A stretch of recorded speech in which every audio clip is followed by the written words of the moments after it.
നമ്മളിന്നുള്ളത് ചങ്ങനാശ്ശേരിയിലാണ്. അങ്ങനെ ചങ്ങനാശ്ശേരി ചെന്നപ്പോഴാണ് ഇന്ന് ഇച്ചിരി പാചകം ചെയ്തേക്കാന്ന് വിചാരിച്ചത്.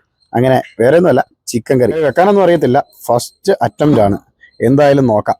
അങ്ങനെ ഞങ്ങൾ പാചകത്തിലേക്ക് കാണും. അങ്ങനെ ചിക്കൻ എല്ലാം കഴുകി വൃത്തിയാക്കി ഉണ്ടാക്കാനായിരുന്നു പ്ലാൻ. പിന്നെ ആ പ്ലാൻ അങ്ങ് ഉപേക്ഷിച്ച് ആദ്യം ചിക്കൻ കറി ഉണ്ടാക്കി വിജയിക്കുമെന്ന് നോക്കട്ടെ, എന്നിട്ട് നമുക്ക് ബിരിയാണിയിലേക്ക് കിടക്കാം.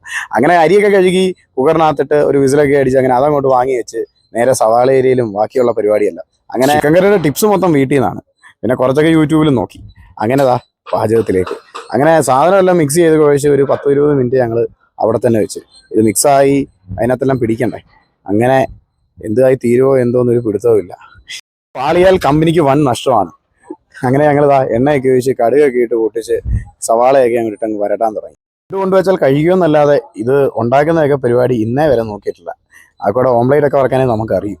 അങ്ങനെതാ ബാക്കിയുള്ള ഐറ്റംസ് എല്ലാം മിക്സ് ചെയ്ത് അടുപ്പിലേക്ക് അങ്ങനെതാ നമ്മൾ മിക്സ് ചെയ്ത് വെച്ച് ചിക്കനൊക്കെ എടുത്തിട്ട് അങ്ങനെ ഒരു വിസിലൊക്കെ അടിച്ചങ്ങ് സെറ്റായി. അങ്ങനെ നോക്കിയപ്പോൾ എനിക്ക് വെള്ളം കൂടിയെന്നൊരു സംശയം. പക്ഷെ കുഴപ്പമില്ല, കമ്പനിക്ക് നഷ്ടം വന്നില്ല കേട്ടോ.